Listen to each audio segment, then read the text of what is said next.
it's been a combination of talent and tenacity for Tom Fearn. Not only is he a talented driver, but he's also one of the hardest workers in the division, and I think that's the reason for his success. Well, he secured a lot of titles and so forth. If you go through the record books for the late model division, you're going to discover a lot of amazing statistics. As you look down through the records, Michael Bennett had a lot of success over the years, along with Tommy Butler, along with a lot of other great drivers that continue to show exactly how important of a division this was and how much history and where they went from this division up through the ranks to accomplish great things in auto racing. Tom Fearn, 7 championships in his career, Ben. I would say those are great things. They certainly are. There's the double greens in the air. And Cook wastes no time at all. The 14 has a problem. He does not come up to speed. That's Cliff Saunders, a little sluggish on the start. It seems to work to the advantage of Glenn Ream, who's already up into the top 5. Here comes Leary. Now, Leary, his confidence is up. There's no question about it. Every week he seems to be getting stronger and stronger. The Amherst Trucking Company machine. This kid not only is a good driver, he runs at the high banks of Monadnock, but he works to get sponsored, and he keeps his word with his sponsors, providing them with an opportunity to get the exposure they so justly deserve. So keep your eyes on Leary setting in that runner-up spot. But getting a good run into turn 1 is Chase Cook, and he seems to get a little stronger every week. Daryl Keene has inserted himself in the 3rd. He has to worry about Michael Ray in the 42 and Tommy Fearn in the 92. But the man on a mission is Chase Cook, and trying to crowbar his way underneath the 99, that is Tyler Leary. Keep your eyes on Fearn now. That's the original color combination that Fearn started way back with his colored career in competing in full-body competition, and it seems to be working well for him.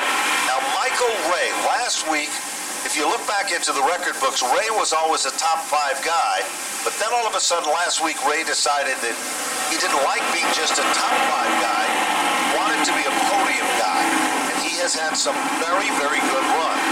Now, Glenn Reed, same can't be said from him. He has had a roller coaster season. He's either on the mark or off the mark, and tonight it looks like he's on the mark with car number 31. The driver with the most electricity, Tommy Fearn, almost made a lunge against Daryl Keene on the last lap. Let's see what Tommy Fearn does. Like Keith Rocco, his favorite spot is in turn number 3. Leary going for the lead, and Leary is able to roller coaster his way into the top spot, and he will take Daryl Keene with him. Now Leary moves into the number 1 spot. A week ago, his little brother graduated from high school, and he said he missed going to the graduation, but he promised his little brother the next week that they'd have something to celebrate about, and maybe he's going to be able to keep that promise. Look at Glenn Reed now. The car always starts out strong, but then it seems to, as the race prolongs, it seems to get kind of evil on him. That's what we're seeing now as Glenn Reed drops back to the top 5. Meanwhile, we haven't heard much from Paul Arute, and he usually comes on strong right about lap number 10. And he has been one of the most consistent drivers in the division. So right now he is at the middle of the field. And the drama is for Tommy Fearn as he will try to blockbuster his way underneath Daryl Keene. Tommy Fearn in a landslide move to try to take over second. And even though he's got rookie stripes on the back of his car, you wouldn't know it, because Daryl Keene continues to fight off the opposition of one of the fiercest competitors in this field, setting back in the 4th spot. Here comes the 31 of Reed as he tries to shuffle his way underneath Ray. He didn't make it, and he lost his momentum. It is a huge lead for Tyler Leary. John T-Bone is off the pace with that Mustang-bodied race car. Last week he had a real good run with it, but tonight, 74 coming out here. Luck is not on his side. Meanwhile, Paul Arute is continuing to close up the gap on the number 40 car. pulls a nice inside move down underneath Albert Saunders. Oh, what a smooth move by Arute. Like a limousine ride, he is able to strut underneath the 40 car. We're going to have action for third and fourth. Keene has that spot, but he is going to get a visit from the 42 Array, and Ray goes sideways into the corner. That's an indication that he is driving the wheels off that car. It certainly is, Matt, and he is all over Daryl Keene, but he continues to hold on. Right now, the fastest car on the racetrack is Tommy Fearn, 21.303. Leary's fastest time is 21.377. So the distance between first and second, it might not seem by much, but it's still quite a distance. And Leary, as we said, each and every Friday night, Leary is getting more consistent, hitting his marks, and he is looking like a shoe-in to secure a victory, and a victory here pretty soon. 14 of 30. Oh, we've got a spin. And Glenn Reed, the same thing. That car is Yamamoto in car number 23 has kind of spent most of the first 14 laps underneath the radar screen, but he is running in the number 5 spot. So Tyler Leary is going to get all he can handle from the 92 of Tom Fearn. So this is Fearn's opportunity to move into the lead, and we'll see what Tyler Leary can do to prevent that from happening. So they're side by side and ready to do battle. Leary does double duty, competes at Monadnock. It's him and his dad. Very close team. They don't have a lot of help, but they never give up. And Fearn has a little more giddy up initially on the start. But Leary dives to the bottom of the racetrack. He forces Fearn up the hill a tiny bit, and that gives Leary the opportunity to take back the number 1 spot. And here comes a good battle for that 3rd position, Matt, and we're just at the halfway mark. Michael Ray is a guy who is trying to get underneath, and Daryl Keene is holding on by his toenails. So that is a spirited three-way battle for the number 3 spot. Up at the front, here comes Fearn, as Fearn trying to bazooka his way around at 11 of Leary. So Leary is driving the wheels off that car because he knows one of the all-time great fender drivers in Tommy Fearn is underneath him. While that's been happening, here comes Gambacorta. Now, a couple of weeks back, Gambacorta ended up setting out because of a mechanical problem, and Glenn Rain's car is again evil. The smoker spins between 1 and 2. But he keeps going in forward motion, but he's lost a lot of valuable ground. Yeah, that car turned into a defogger for Glenn Reed. Here comes Fearn, trying to make a move to the outside of Leary. Now he tucks it in down low. So Leary is in trouble because he can hear the heartbeat of Tommy Fearn. It's beating fast right now. Fearn with room on the inside, and he is going to fracture his way into the lead on lap number 18. He made it look so easy. Fearn was patient. Not all the time you see Fearn be patient. He's usually a go-getter that charges to the front, and once he gets there, just pulls away from the opposition. But this time, he was very, very smart in just applying enough pressure, not using up his tires, to be able to take over that number 1 spot.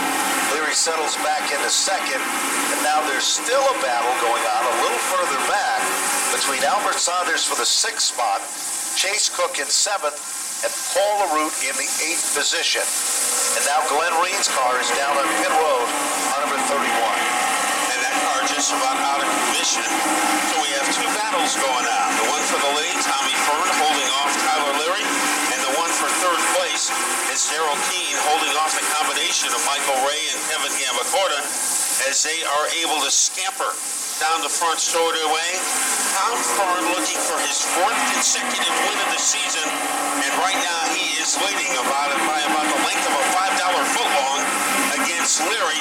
Still a long way to go, 8 laps when they hit the line. And it appears that Leary is continuing to get a little bit quicker now. The last time by, caution flag comes out, and we've got Cook underneath the Budweiser sign on the backstretch. and pointed in the wrong direction. Yes, that is not the story with Daryl Keene, because he really wants to understand and try to figure out the complication and how these particular race cars work. Yeah, sometimes it's good to get a second pair of eyes on the car, but for Daryl Keene, it is all about learning. As he said, there is no reason he can't contend for a victory every week. He has one, almost got another one on opening weekend, but Daryl Keene said he is good enough to be a contender with every race. Well, here's a little note that I just got that some gentleman is really in a panic right now. You know why? Because he was in the restroom, he took off his silver wedding band to wash his hands, and he left it in there. If you found that silver wedding band, please bring it to the Speedway office so this gentleman doesn't have to sleep on the couch tonight.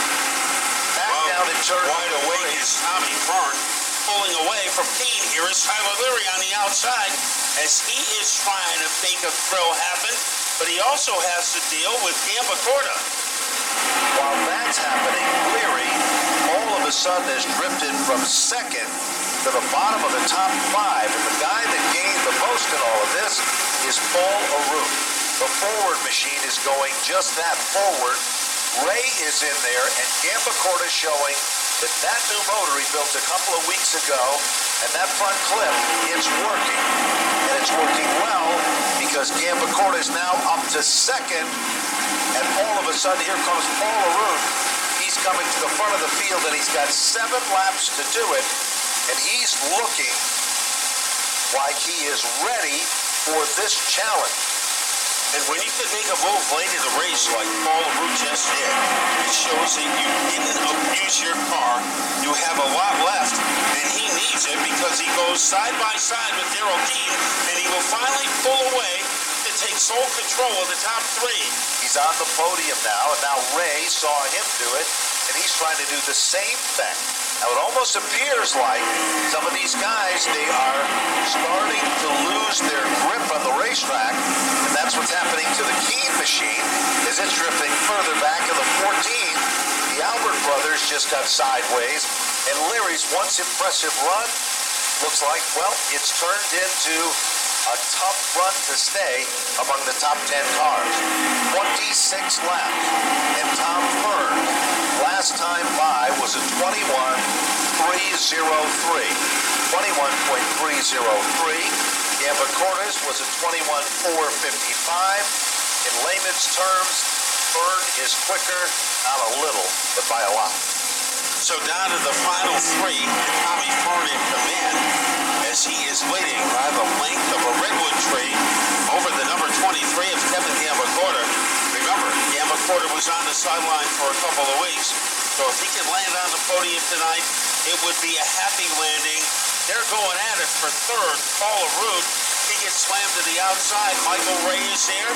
Daryl Keene is there. 3 drivers trying to finish in the top 3. Here comes Tom Fearn. He still has speed to burn, and he still has a sizable lead over Kevin Gamba Corda, headed into the white flag lap. Yeah, but that's not the story in the battle for the 3rd spot. Here comes the white flag as they work their magic for the final time of a half mile. Paul Arute continues to hold off Ray, but for Tommy Fearn, it's like days of old. He has been the dominant car throughout the event. He'll head on turn number 4 and down to the winner's circle. Tommy Fearn has done it again here at Stafford. Kevin Gamba Corda is second. A screecher for the 3rd spot with Paul Arute. Michael Ray to finish in 4th. Daryl Keene to the Speedway office. Tommy Fearn, 4 in a row.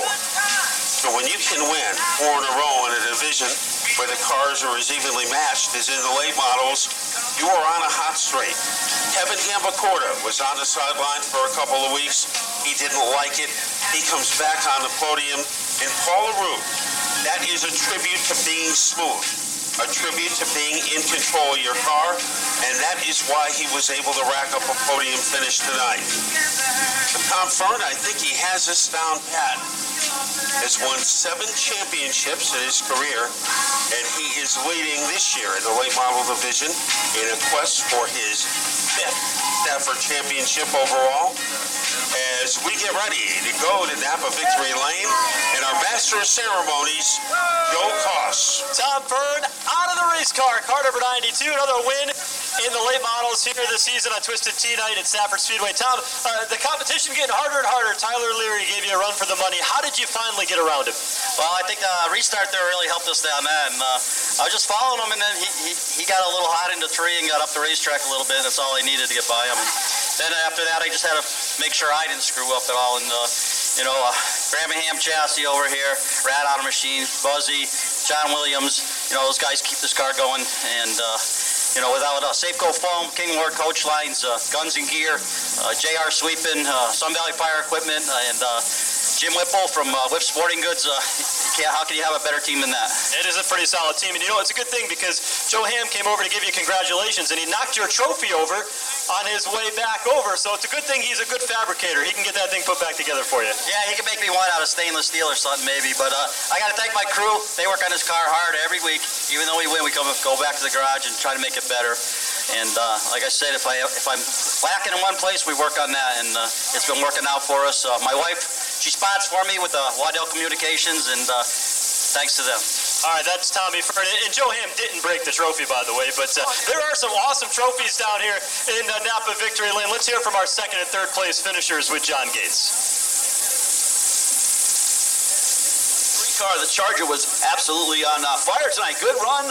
Came up really quick towards the end. Yeah, 2nd to Tommy again. He's obviously he's passed 4 in a row. Just got to thank everybody. We got destroyed at the Sizzler. We've been out for a few weeks, and since we've come back, it's been awesome. Just thank all these guys that help me every week. I forgot to bring them beer last night. Tonight I was supposed to mention that, but just thank all these guys. I want to thank my sponsors, Dave Miller from Auto Machine, Dr. Sean, Life Care Family Chiropractic, Levine Law, Gary Levine, he's up there somewhere. Thank you so much. And Hometown Pizza, JMD Chassis. My wife's not here tonight, but thank her and the kids too for letting me do this. All right, Kevin, good piece of driving, man. 2nd place tonight in that beautiful machine. And 3rd place is Paul Arute. Paul, congratulations, man. 82 coming on strong also towards the end of the race. Thank you. Yeah, that felt like a win to us. We were struggling in practice. I can't thank my crew enough. They don't give up on me. Driver had a bunch of mistakes a week ago, but they didn't quit. My whole crew, without them, I can't do it. All my sponsors, Supreme Industries, Kevin and Nate Boucher. I want to thank iRacing for their sponsorship. All these fans, we appreciate the fans so much. Appreciate for coming out.